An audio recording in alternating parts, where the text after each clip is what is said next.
believe that one of the biggest challenges for machine learning in the next few years is unsupervised learning, which is going to be the necessary ingredient for machines to become more autonomous. Right now, the way we're training these systems that I've showed you is by very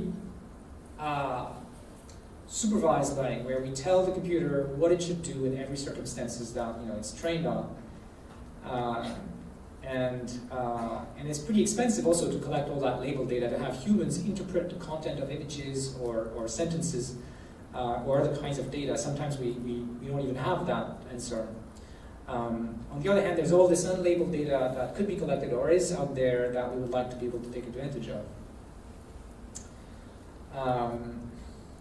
There are other reasons why unsupervised learning is interesting. For example, there are problems like machine translation, actually, or image segmentation, where even though it's a supervised learning problem, we go from X to Y, the Ys, the thing you want to predict, are compositional. You have, say, many words in a sentence or many pixels, and you can't choose one word in the sentence independently of the choice you make for the other words. You can't choose what the label should be for a pixel without considering the choices you're taking for the other nearby pixels, for example. So actually, these kinds of tasks are called structured output problems, and they require learning about the joint distribution of a bunch of random variables, given other random variables. And this problem of learning about the joint distribution of a bunch of random variables is basically what unsupervised learning is about. It may not be done in an explicit way, but this is essentially what unsupervised learning is trying to do. So there has been an amazing rebirth of research in unsupervised learning over the last 1 or 2 years. After a few years of hiatus when everybody was excited with convolutional nets and supervised learning, precisely because there's this potential to build common sense and more autonomous understanding of how the world works if we can make unsupervised learning to really work better. And one of the techniques that's really hot these days for unsupervised generative models is called GANs, for Generative Adversarial Networks, and it came from my lab almost exactly 2 years ago. So let me tell you a few words about this. It's interesting for a number of reasons. One of them is that it ends up doing something very different from the usual maximum likelihood approaches that are, the standard fare in statistics and machine learning. In a sense, what we're going to be doing is doing unsupervised learning by learning an objective function. So usually you think of, we're going to train a machine that learns about the distribution, and we're going to train it using an objective function that we're going to define by hand. But for one thing, the likelihood objective when you're trying to do unsupervised learning is typically untractable. And for the other, it's not even clear that this is the right thing to do. Anyways, in this setup, we also depart from classical approaches to unsupervised learning in the following way. Classically, what we do is we build a probability function. So that's like a formula that says P of X equals something with parameters and variables. And once we estimated the function, say by maximum likelihood, then we come up with some means of answering questions using that model. In complicated models, unfortunately, that can be very expensive. We might need something like Markov chain Monte Carlo. So there's like a mismatch between how we're going to be using the model, answering questions, doing inference, or generating answers, and how we represent the model and how we train it.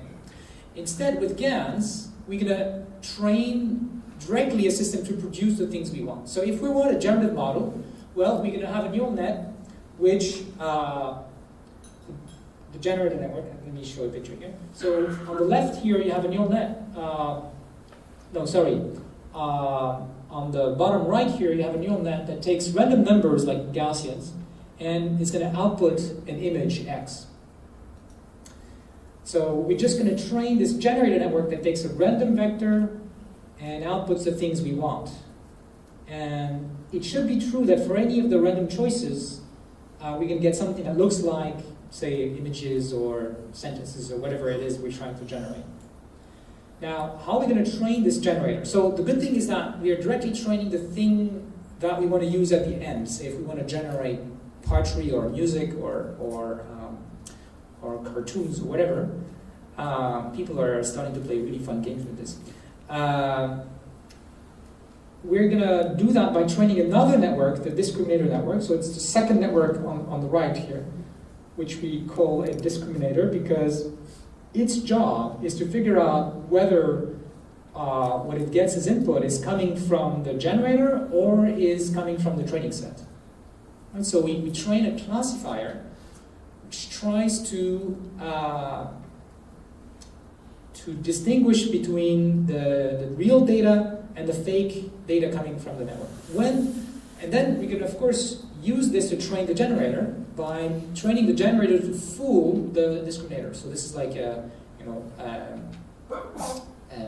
somebody making false money and the police learning to distinguish the characteristics of the false money from true money.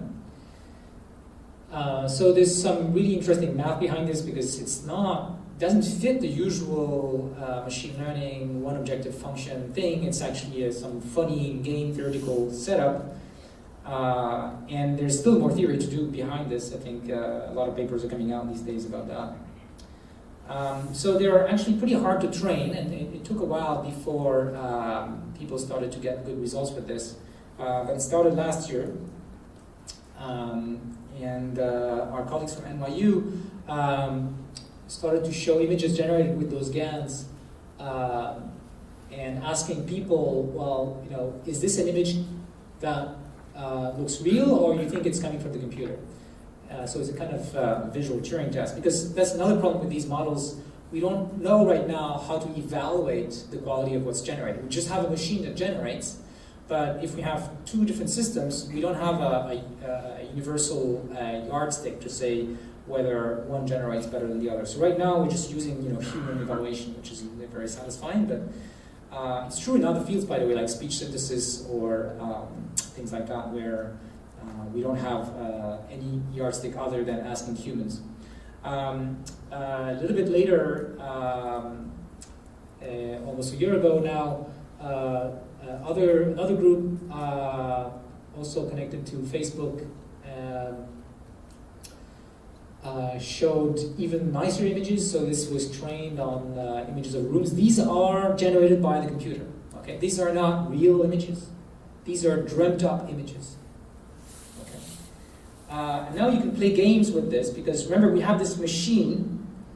We have this machine that has a random vector coming in and output kind of an image. So what we can do, for example, is take two random vectors, do a linear interpolation in this latent space. Now we have a sequence of points between these two random vectors.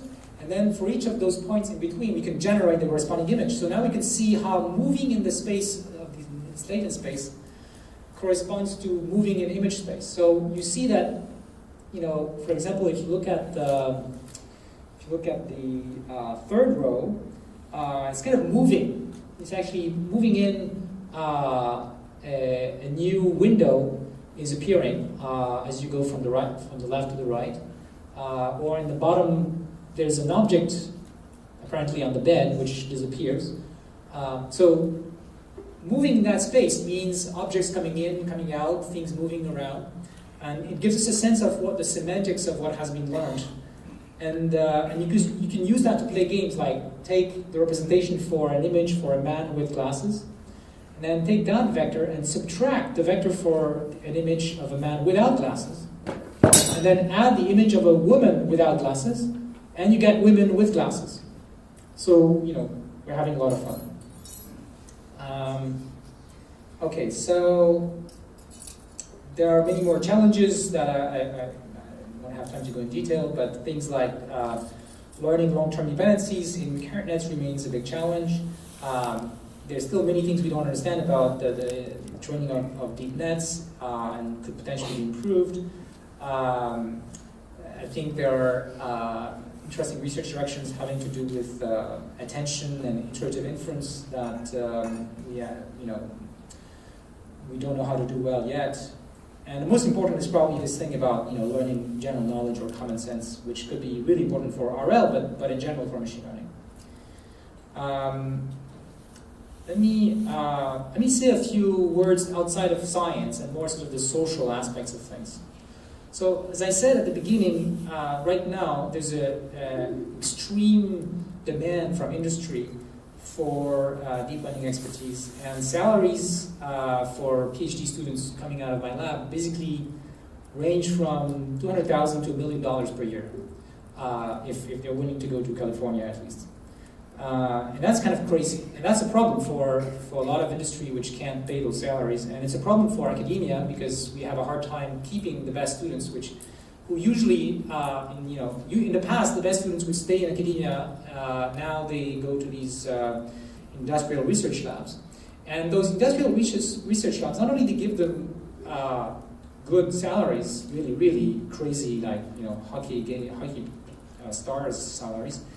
But also they give them working conditions that are pretty amazing, that essentially mimic academia. So there are a few of these labs like DeepMind and Facebook AI Research and OpenAI, to some extent Google Brain, where it's like if you were in a university, you have a lot of freedom, you can talk about what you do, you can do very long-term research, and in many of these cases, you don't even have to bother with patents. So, so this is I think for companies trying to attract these kinds of people, this is something to keep in mind. At the same time, for companies, usually they don't want to just have a group of researchers. They want to have these researchers do something useful for their company. So there's a challenge here to make sure that those people are both have the freedom to explore long-term research questions and put them in an environment where they'll be talking to people building products. And that's not easy. And I think there are a number of companies which tried to do that, which failed, and others which are successful. And I think it's interesting to think a little bit about how to do this right. But most important, I think, is to untie the research organizations in these companies from the product part. But at the same time, so like funding of the research shouldn't be tied to business units and things like that, or products. But at the same time, we want those people to talk to each other and be in close proximity, so the researchers would have some sort of psychological motivation to do something useful for their peers. All right, I think I've spoken enough. I could talk more about this and what I think about patents. But I'm just going to give you some chance to ask me a few questions. Thank you. Thank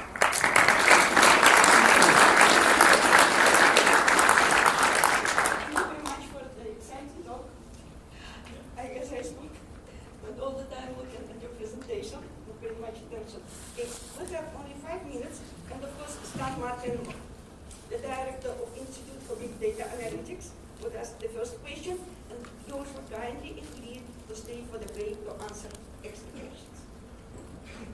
Thanks a lot, Yoshua, for a fantastic talk.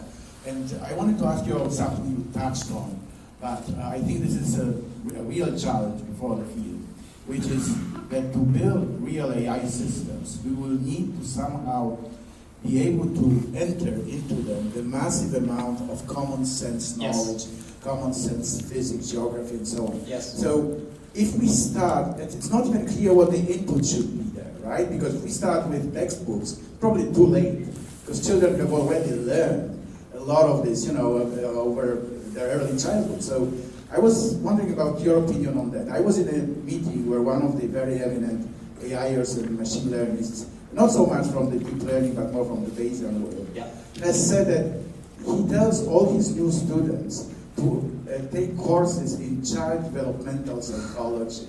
Right. Because this is the best model we have, how these very non-trivial things have been learned. We tried classical AI, Leonard inside for 20 years or more. I think it's a failure. What is your opinion on, because without that type of knowledge, I think, we're not going to get there. I agree. So I did insist on this. So I think it is important to look at what's going on with humans, both from a psychological point of view, but I'm also interested in sort of the neuroscience point of view. I think we still have a lot to learn about how brains do things. A few years ago I came up with an idea called curriculum learning. It's now becoming a very important tool for training these complicated neural nets that do reasoning, where the neural net learns in a sequence of stages, sort of Piaget-like, and it turns out to be really important. But I think we need many more of these kinds of things, I agree. As to what data we should be using, I think there's already plenty of data out there that we could use. We just have to embrace all of the information that would provide the computer with common sense data. So like movies, text, web pages, everything we have, I think is fair game for this. And potentially having teachers, right? That's another interesting direction. I have a very unusual question. Actually. Yeah. Neural networks are not new. I mean, they've been Yes, there since 50s. After the Second World War, indeed. So people knew the neural networks as the second best solution for everything in machine learning. Yet in the 90s, people lost interest. Yes. Even NIPS, the conference on... It's not an unusual question. Go ahead. even NIPS, the conference on neural networks. Yes. The end was gone. Yeah, exactly. Yet a handful of people, strong believers, continued, like the Canadian trio. Yes. So my question is, what made you tick? Why did you keep doing research in neural networks while everybody else had dropped it? Yes, I had to twist the arms of my students. They wanted to do kernel machines. Because if you believe sufficiently in what you see strongly as the right thing, then you just go on and forget about what the others think about. So right now it's easy to do deep learning because everybody is jumping into it. But what's harder would be to work on a field where nobody thinks that it's the right thing to do. But that's how science really makes progress, because there are a few people who are crazy enough to not follow the trend. What can I say? I mean, it's and also you have to be lucky, because of course there are many of these things that don't work. I think there's unfortunately too much of a sheep behavior in science, and people just all follow the trend. And we should encourage diversity and exploration a lot more.